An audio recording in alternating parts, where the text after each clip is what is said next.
Hey everyone, I just took delivery of a 2023 Toyota Supra. This is kind of an odd choice for me given that I have the M340i, which shares the same motor, but I figured this would be a fun platform to take to the track and to play with a little bit. I've definitely decided that the styling on these cars has grown on me quite a bit. I like the way they look, especially in this sort of pearlescent white color. This car is absolutely filthy as it just came off the delivery truck. The 2023 car's got a new wheel design. It's a little more conventional looking, but probably still no fun to clean. It's kind of interesting that Toyota put bigger tires on this than BMW did on the M340i. These are 255 35/19 and 275 35/19. Also interesting is that Toyota put the Michelin Pilot Super Sports on these rather than the Pilot Sport 4S. Other than that, not a whole lot of exterior changes in the car. Gonna start it up and let's take it for a drive. This is the first I've actually driven the Supra since it showed up earlier today. I've had my M340i for about 2 months now, and I'm excited to add the Supra to the stable. See, first impressions are, it's pretty weird to be in a car that is a BMW and clearly a BMW, except there's no actual BMW branding inside the car.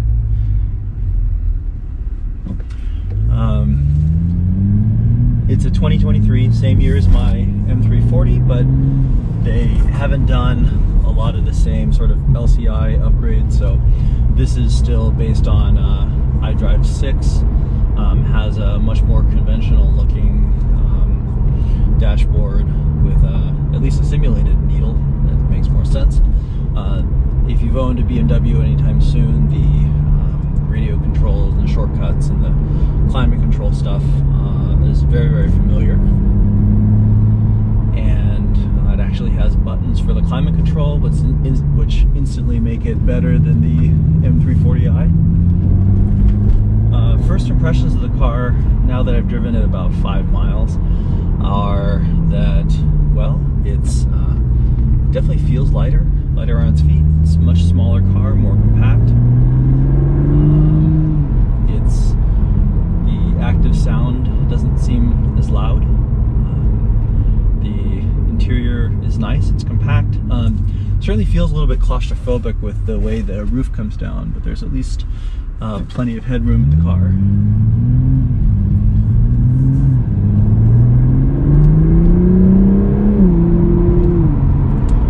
Sound-wise, it doesn't sound exactly the same. I'm guessing part of that's because the M340i has such strong active sound design.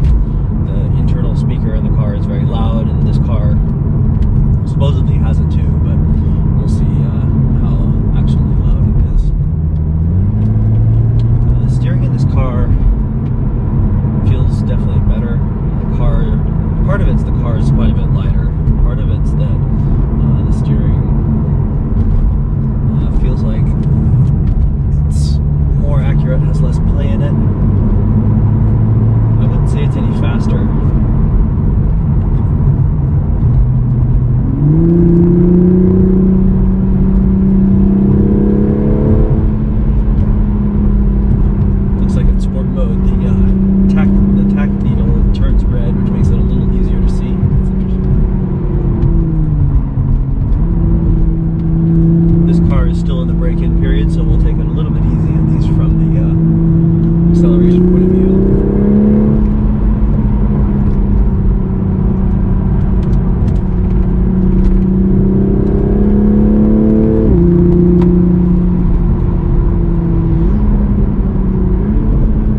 movement is magnified.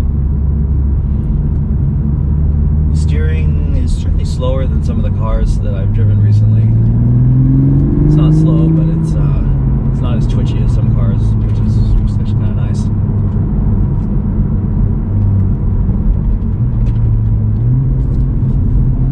I hear some burbles. I'm really hoping those burbles are real and not fake like the M340 has.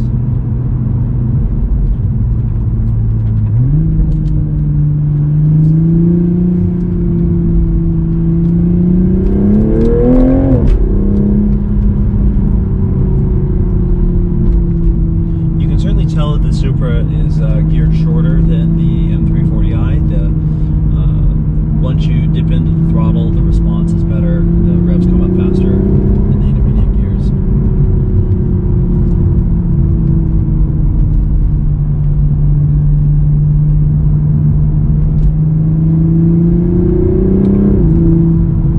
Visibility out the front is only okay. The windshield is relatively short and the cowl is fairly high. Visibility out to the sides, especially when you're my height, I mainly see this black bar, which is, like I said, a little claustrophobic feeling, but hopefully that doesn't impede stuff.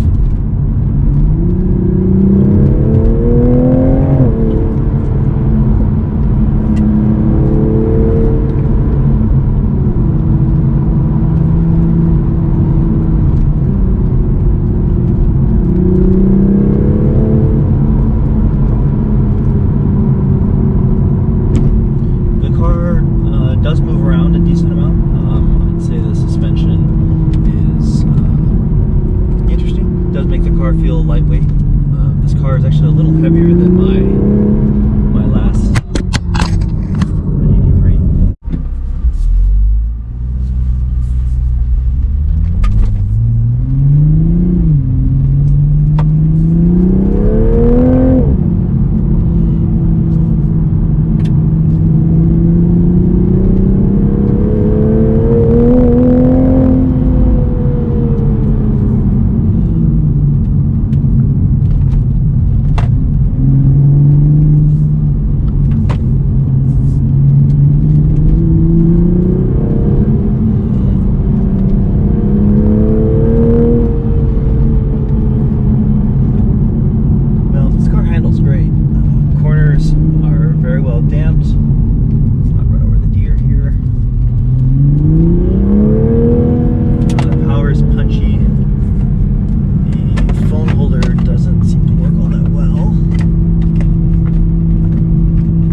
Flex,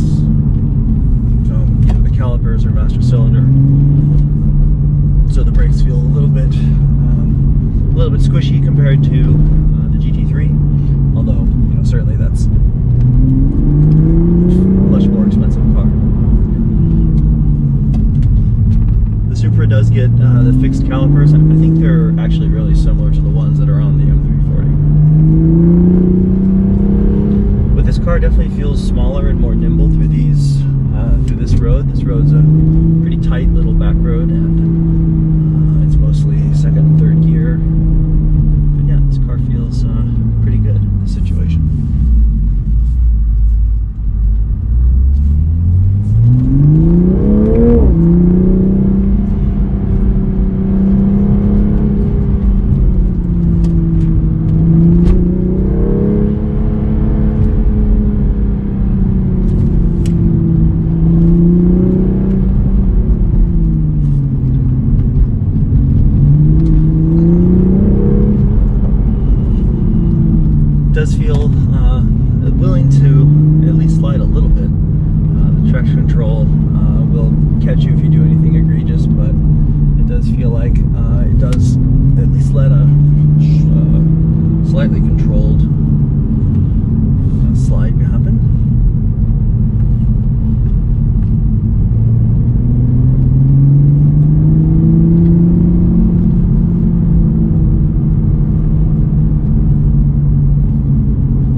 about turbocharged engines is that when you push the gas, you don't know exactly what you're going to get. And I think this car solves that pretty well. It's a very linear response to the gas pedal.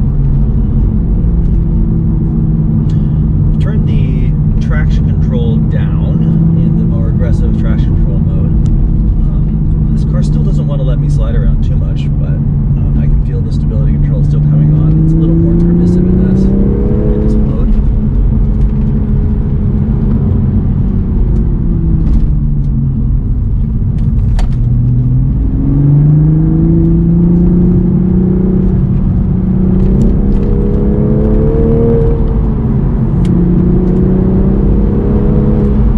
But you can slide it around a little bit, which is nice.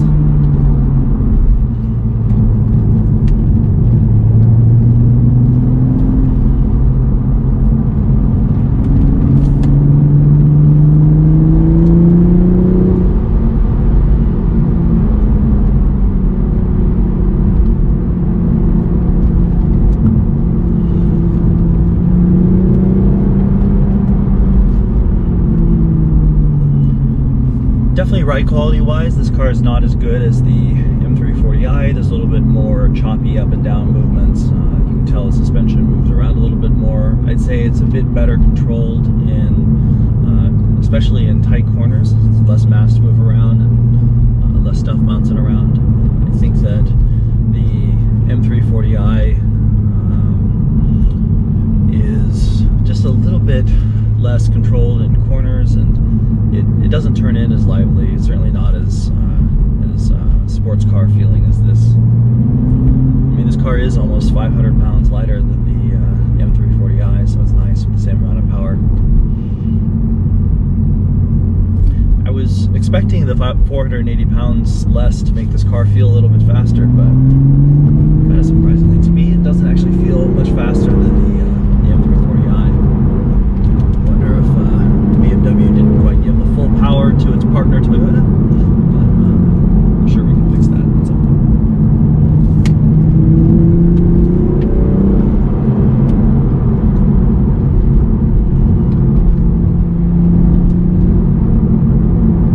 And most corners, this chassis feels great. It takes a set really quickly, and the turn in is nice.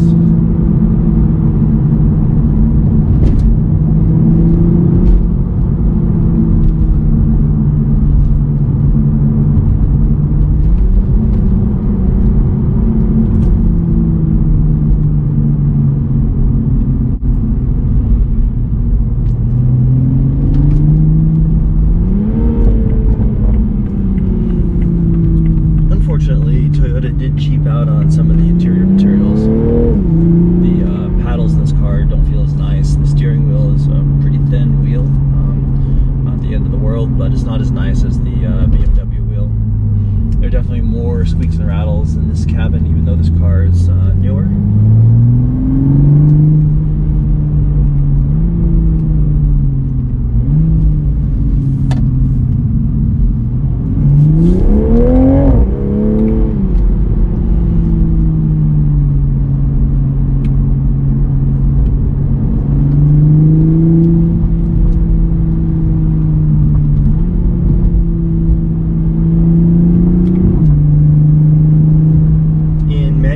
Transmissions feel pretty much the same. They feel pretty close to as good as a really good PDK transmission or DCT.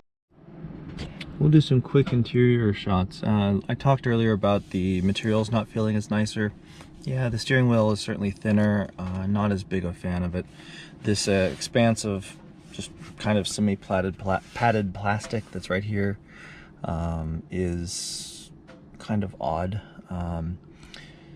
And feels not as nice as the BMWs. I appreciate that this isn't glossy because it'll be nicer about showing fingerprints, and I certainly do like that it's got a traditional shift lever rather than the little tab that is in the M340i. It does have this little single line of stitching across the dash, but it's not quite as nice looking as the dash in the M340i that's really dominated by those huge screens.